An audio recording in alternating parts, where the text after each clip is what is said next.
Did you know that the average price of rentals in the city of Toronto and the GTA have absolutely skyrocketed? If you watch some of my other videos, you would have likely heard me say that offer presentation dates have been completely cut out of the buying and selling markets for quite some time now.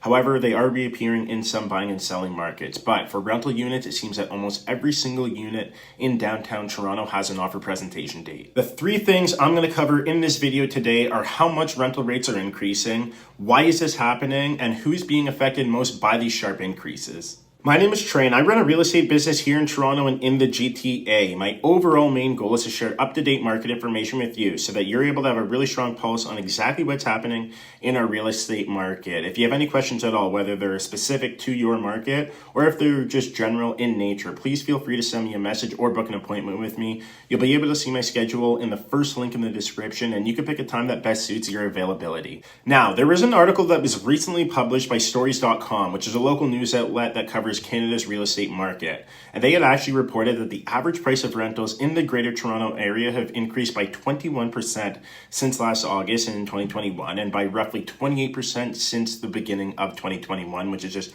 absolutely crazy, right? The biggest question that you may be asking yourself is why the heck has this been happening? And it could largely be attributed to the interest rate increases that the Bank of Canada has implemented throughout the second and the third quarter this year in 2022.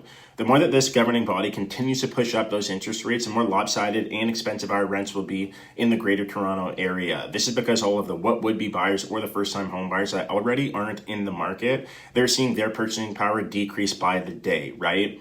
When that happens, they start to think to themselves that they are more comfortable renting for another year until things start to stabilize. In addition to these types of people wanting to rent, the people that were ready to buy but now they're holding off, they are also offering to pay a ton of money up front, which then puts them in the spotlight for landlords when they are making their choice, right? But this is screwing over qualified tenants that may be a little younger or they may be not willing to pay the 6 or the 12 months up front. That's not to say that those people are unqualified, because they totally are.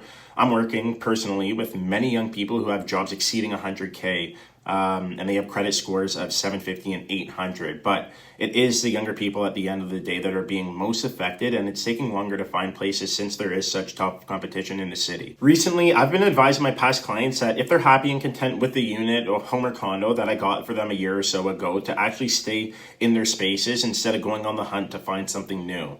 Obviously, if they want to move, then I'm all for it. I'm going to help them out again. But I do make it known that they'll likely be spending more money for an identical unit or one that's not even as nice as their current place. Lastly, I want to wrap up with a way to ensure that you are being selected as the right tenant for a unit if you're on the hunt right now. And that's to have everything in check prior to making your offer. It goes without saying that credit reports must be high, income must be sufficient, and having all of this stuff in a super clean and super organized manner is an absolute must. If an agent and their client have to flip through a ton of unorganized files and different emails when reviewing your offer, chances are that they will be going with the one that is organized. If you guys have the same on paper, same dollar amount, same closing date, it's going to be the organized offer that wins that unit. Another tip is to be flexible with the request being made by the landlord, within reason, right? If anything sticks out on the Schedule A page, then be sure to discuss that with your realtor. That concludes this video. I really hope that you guys enjoyed it and found value in the information shared today. Remember, if you would like to connect about real estate or have any general inquiries, please select the time to chat via the link below in the description.